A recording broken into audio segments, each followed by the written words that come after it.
بسم اللہ الرحمن الرحیم۔ اس کائنات کا سب سے پہلا گناہ کیا تھا اور سب سے پہلا گنہگار کون تھا؟ اس سوال کے جواب میں لوگ یہ کہیں گے کہ پہلا گناہ عزازیل یعنی شیطان نے اس وقت کیا تھا جب عزازیل نے حضرت آدم علیہ السلام کو سجدہ کرنے سے منع کیا اور اللہ کے حکم کی نافرمانی کی اور کہا کہ میں اس سے بہتر ہوں، مجھے تو آگ سے پیدا کیا گیا ہے اور جبکہ اسے مٹی سے، یعنی کہ کائنات کا پہلا گناہ غرور اور تکبر کا تھا۔ دراصل اس دنیا فانی میں جس نے پہلا گناہ کیا تھا اس شخص سے بہت کم لوگ واقف ہیں۔ دراصل حضرت آدم علیہ السلام کے ایک بیٹے نے دوسرے بیٹے کو قتل کر کے تاریخ و انسانیت کا پہلا گناہ کیا تھا۔ وہ قاتل کون تھا اور اس نے قتل کیوں کیا اور یہ معصوم مقتول کون تھا؟ اس ویڈیو میں ہم اس قصے کو مکمل بیان کریں گے۔ یہ اس وقت کی بات ہے جب اللہ تعالیٰ نے حضرت آدم و حوا علیہ السلام کو ایک پھل کھانے کی وجہ سے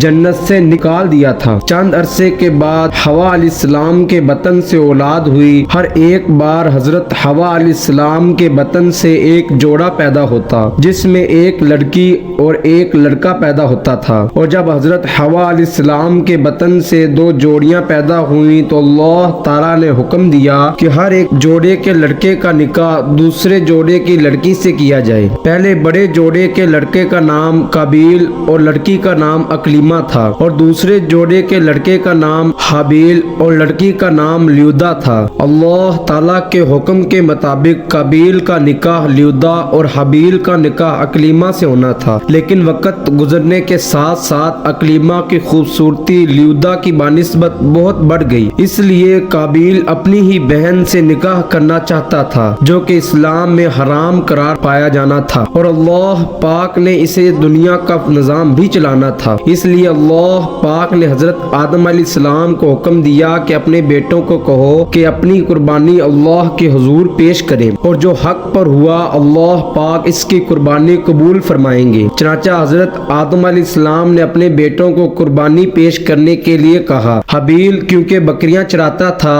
اس لیے اللہ تعالیٰ کے حضور ایک موٹی تازی بکری پیش کر دی، اور حابیل کیونکہ کھیتی باڑی کرتا تھا اس لیے اس نے اللہ پاک کی بارگاہ میں گھٹیا قسم کا اناج پیش کیا۔ اس نے سوچا کہ اگر میری قربانی قبول بھی ہوئی تو گھٹیا قسم کا اناج ہی چلے گا۔ اس وقت یہ دستور ہوتا تھا کہ اگر کسی کی قربانی قبول ہوتی تو آسمان سے ایک آگ آتی اور اس کو جلا دیتی، اور جب حابیل اور قابیل نے اپنی اپنی قربانی پہاڑ کی چوٹی پر رکھی تو آسمان سے ایک آگ آئی جس نے حابیل کی بکری کو جلا دیا، اور اس طرح حابیل کی قربانی قبول ہوئی۔ اور جب حابیل کی قربانی قبول ہوئی تو قابیل سخت غصے میں آ گیا اور کہنے لگا کہ میں تجھے قتل کر دوں گا۔ تو جواب میں حابیل نے کہا کہ اگر تو ایسا ارادہ رکھتا ہے تو میں تمہارے اوپر ہاتھ نہیں اٹھاؤں گا، کیونکہ میں اللہ پاک کی رضا میں راضی ہوں۔ کیونکہ قابیل کو قتل کرنے کا پتہ نہیں تھا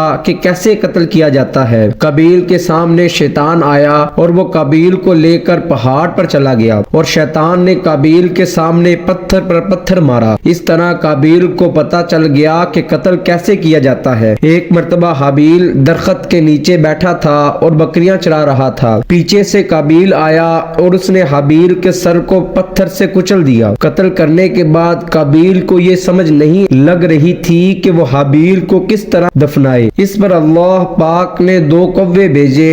ایک کوے نے دوسرے کوے کو مار کر زمین میں گڑھا کھود کر اس میں کوے کی لاش کو ڈال دیا اور اوپر سے مٹی ڈال دی۔ یہ سارا واقعہ قابیل دیکھ رہا تھا اور اس نے کہا، ہائے میں اس کوے سے بھی گیا گزرا ہو گیا کہ اپنے بھائی کی لاش کو بھی دفنا نہ سکا۔ اس طرح قابیل نے بھی اپنے بھائی کو دفنا دیا، اور اس طرح قابیل نے ایک عورت کے لیے اپنے بھائی کو قتل کر دیا۔ رسول اکرم صلی اللہ علیہ وآلہ وسلم نے فرمایا کہ کیونکہ قتل کی ریت قابیل نے شروع کی تھی اس لیے دنیا میں جو بھی قتل کیا جائے گا اس کا گناہ قابیل کو بھی جائے گا۔